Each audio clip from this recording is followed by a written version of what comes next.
Persib Bandung menang dramatis atas Bali United 3-2 di Dewata Challenge. Kita ulas.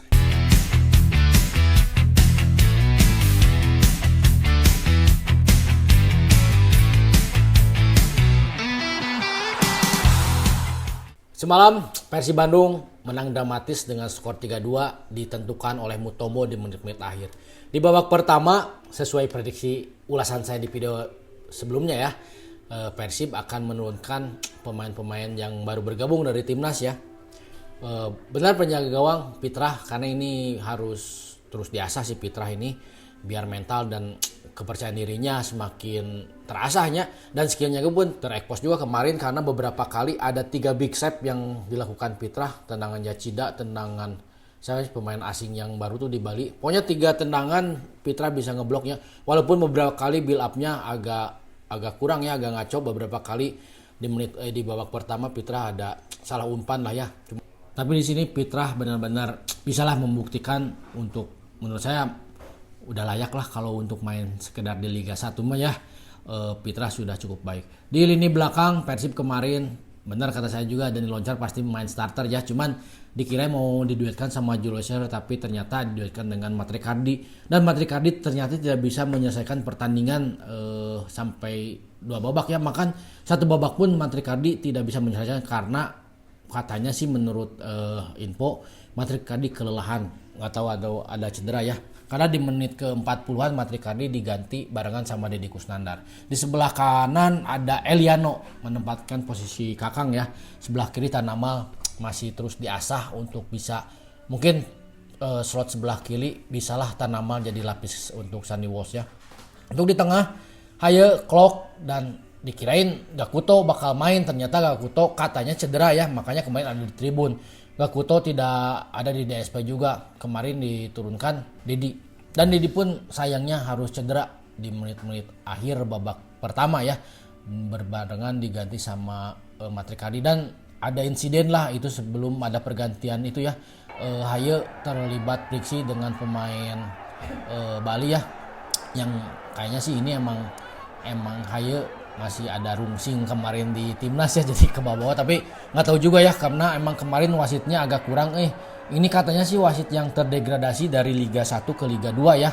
Jadi makanya kualitas wasit tuh harus, PSSI benar-benar harus meningkatkan kualitas wasit ya, karena kemarin ada beberapa keputusan yang bad lah itu mah, buat Persib juga merugikan, buat Bali United juga merugikan. Di depan, prediksi saya kan di ulasan sebelumnya Ragnar yang akan menempati posisi nomor 9, ternyata Baros yang di posisi 9 ya, Ragnar di posisi kiri dan Etam di posisi sebelah kanan. Ternyata kombinasi Baros sama Ortmangun beberapa kali tercatat kemarin sama saya, ada 3 kali kombinasi Baros dengan Ortmangun menghasilkan sebuah peluang ya. Jadi walaupun baru Ortmangun termasuk baru ya di Persib, baru beberapa hari latihan, tapi udah dapat chemistry sama Baros. Ini sinyal bagus lah buat Persib ke depannya ya. Walaupun Baros mungkin udah lama dia tidak ada di posisi nomor 9, jadi agak kaku kayaknya kemarin ya. Tapi di sini saya bisa menggarisbawahi ya, ternyata Ortmangun bisa juga track back ke belakang ngebantu Tanamal. Tapi bisa sampai berapa menit nih Ortmangun bisa bolak-balik dari depan ke belakang, karena di timnas Ortmangun tidak seperti itu ya. Di bawah asuhan STY Ortmangun tidak terlalu dalam untuk ke belakang ya menurut saya mah. Tapi kemarin Igor Tolik mungkin memaksa Ortmangun untuk bisa track back ke belakang. Apa yang dilakukan Baros sebelum-sebelumnya dilakukan kemarin sama Ortmangun. Kalau di sisi sebelah kanan Etam dan Eliano udah punya chemistry ya, karena kemarin di timnas juga ditempatkan di posisi yang sama, mereka sejajar lah beriringan. Kemarin Bali United ternyata bisa merepotkan ya. Ini bisa jadi PR buat Igor Tolik. Ternyata Bali United kemarin defense cukup bagus, di tengah kemarin cukup kalah lah. Menurut saya kemarin Persib kalah di posisi tengah ya untuk di babak pertama, karena Haye belum dapat feel-nya lah untuk di Persib. Ya tadi kata saya juga mungkin Haye masih rungsing kemarin di timnas ya. Jadi kemarin di Persib Haye beberapa kali salah umpan jauhnya agak beberapa kali salah juga, tidak tepat sasaran lah. TP Yachida benar-benar di Bali menjadi momok menakutkan buat tim-tim lawan ya. Benar-benar Yachida top lah ini kalau misalkan kemarin ada Gakuto bakalan seru ya. Dua Jepang ini ya, yang satu gelandang box to box, yang satu gelandang serang, mungkin kemarin bisa berhadapan dan akan seru lah. Persib benar-benar kemarin main terlalu ke pinggir ya, karena di tengah tadi kata saya juga kalah di posisi tengah, makanya kemarin lebih ke banyak Tanama yang kelihatan udah lelah kayaknya si Tanama capeun ya katanya. Eli bagus lah kemarin karena Eli masih fresh, masih segar mungkin ya. Beberapa kali tusukannya juga dengan Etam kombinasinya bagus. Sebelah kiri nya si Eta tadi si Baros mungkin lama tidak ada di posisi di nomor 9, jadi suka ke bawah ke pinggir si Baros. Jadi kemarin Persib di tengah kalah, dia mainnya terlalu ke pinggir lah, main-main jadi umpan-umpan lama. Untungnya nih si Bali juga dia susah menembus pertahanan Persib ya, jadi long ball juga sih si Bali mengandalkan kecepatan Irfan Jaya. Kemarin sih Irfan Jaya ada peluang ya sama TP Yachida, untung dari Fitrah bisa membuat aman gawang Persib. Di babak pertama sebenarnya ada gol buat Bali United, cuman dianulir karena udah out terlebih dahulu ya. Sebelumnya itu umpan pemain asing dari Bali, Yachida yang memasukkan lewat sundulan, tapi ternyata dianulir ya. Dan lucunya nih si Yachida kekeh pingin cek VAR, padahal kan itu udah tahu nggak ada VAR ya. Kekeh kemarin beberapa kali si Yachida nunjuk ke gestur untuk ke wasit, lihat VAR, padahal kan nggak ada VAR ya kemarin. Di babak pertama Persib terlihat lebih susah untuk dapat peluang atau berkreasi ya, karena tadi pemain Bali pun di lini tengahnya cukup solid. Pemain-pemain asing baru Bali cukup menjanjikan lah untuk di tahun sekarang ya. Bali ada Piritan, mungkin Bali juga masuk di 4 besar WMA ya. Di babak kedua, kita ulas di babak kedua, Tom Haye langsung diganti babak kedua ya. Setelah tadi babak pertama udah ada pergantian, Deddy Kusnandar diganti sama Adam Alis dan Matre Kardi diganti sama Mutombo.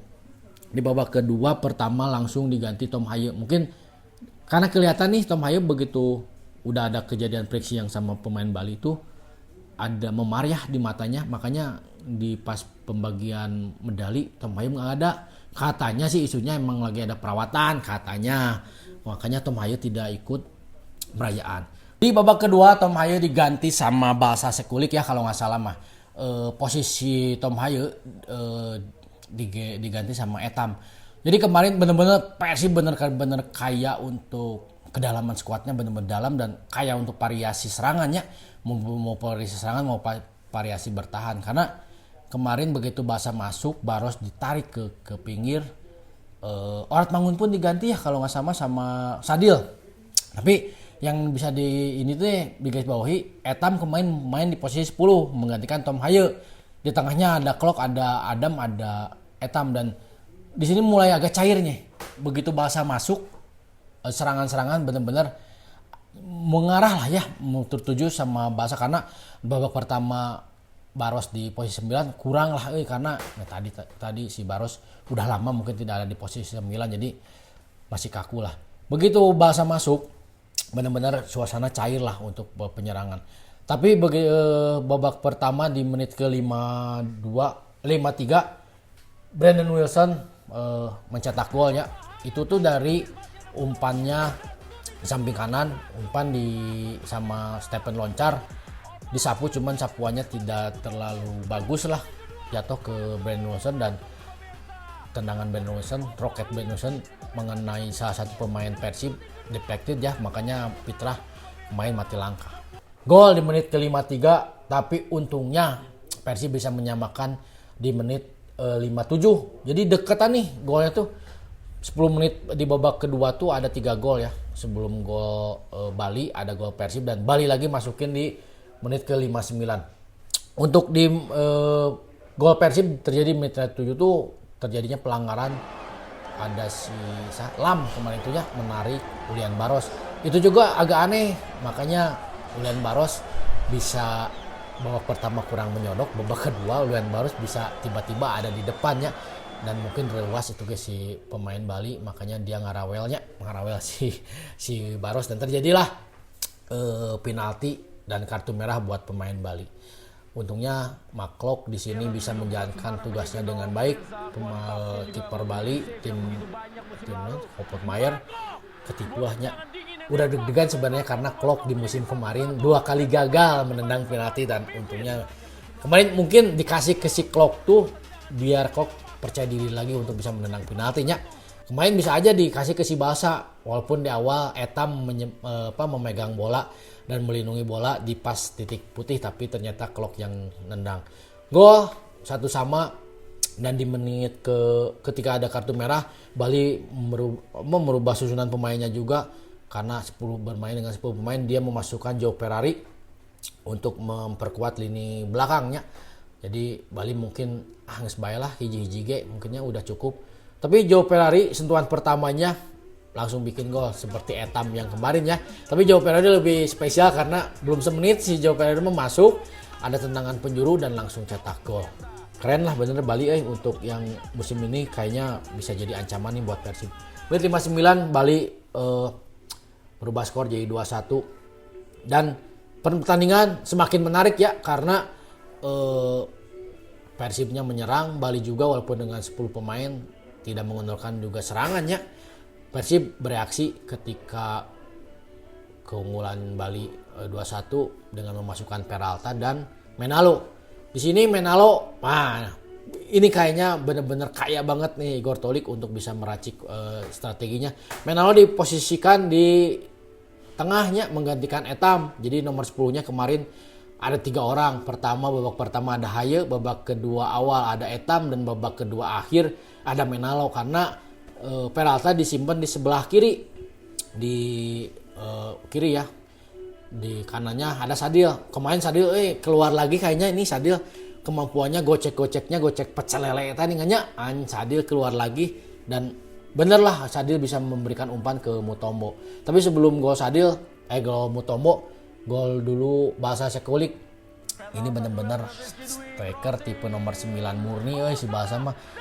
Ketika ada crossing dari Peralta tidak sampai ke kepala Basa, sampai ke pemain Bali, dan pemain Bali ya sapuannya tidak sempurna, jatuh bola ke Basa dan Basa tidak dengan kecepat lah langsung menendang bola dan gol 2-2. Dan menit akhir ketika gocekan Sadil Ramdhani ya tadi goyang pecel lelenya bisa ngumpan ke Mutombo dan gol lah di menit ke 90 ya. Di menit ke 90-an lah Gabriel Mutombo bisa memasukkan dan 3-2 untuk Persib, remontada lagi ya untuk Persib. Tapi kemenangan kemarin banyak sekali catatan, ternyata Persib di pramusim ini banyak memakan korban. Kemarin di bench di tribun penonton pun ada beberapa pemain yang nggak ikut DSP-nya karena nggak masuk DSP maksudnya, karena tadi ada yang cedera, ada Lucho, ada Gakuto, Dion Max, ada siapa lagi ya, Berg cedera, jadi Raymond juga cedera. Jadi untuk pramusim kali ini hasil mah bagus, cuman untuk pemain kan keadaan fisik dan segalanya mungkin bedanya semoga tidak berkelanjutan, cederanya tidak serius juga, bisa fit melawan Manila Tigers, karena tahu sendiri kan kemarin undian sudah ada dan hasilnya Persib bergabung di grup neraka. PR buat Igor Tolik untuk menentukan starting line up ya 11 pemain pertama, karena mungkin Igor Tolik sekarang bingung dengan banyaknya pemain timnas yang udah join lagi. Opsi untuk menerapkan strategi atau menyusun susunan pemain bakal lebih bingung, karenanya semua tampil bagus di pramusim ini. Mungkin beberapa kekurangan pasti ada. Saya sih kemarin kalaupun kalah bagus lah, kalau kalah juga itu biar kalah di pramusim aja, nanti di liga jangan sampai kalah. Jadi biar bisa melihat kekurangannya di mana, karena kemarin juga Bali bisa benar-benar bisa merepotkan dan Persib kalah di tengah. Itulah PR-nya. Mungkin ketika Peralta belum fit atau Peralta tidak ada, atau Haye pun kemarin underperform, harus gimana lah ya untuk di tengahnya. Tapi bagus lah ini pramusim ini benar-benar bisa jadi pembelajaran buat Igor Tolik juga ya ke depannya. Itu aja mungkin ulasan hari ini, sampai berjumpa di video selanjutnya. Ipin Capru pamit. Ciao.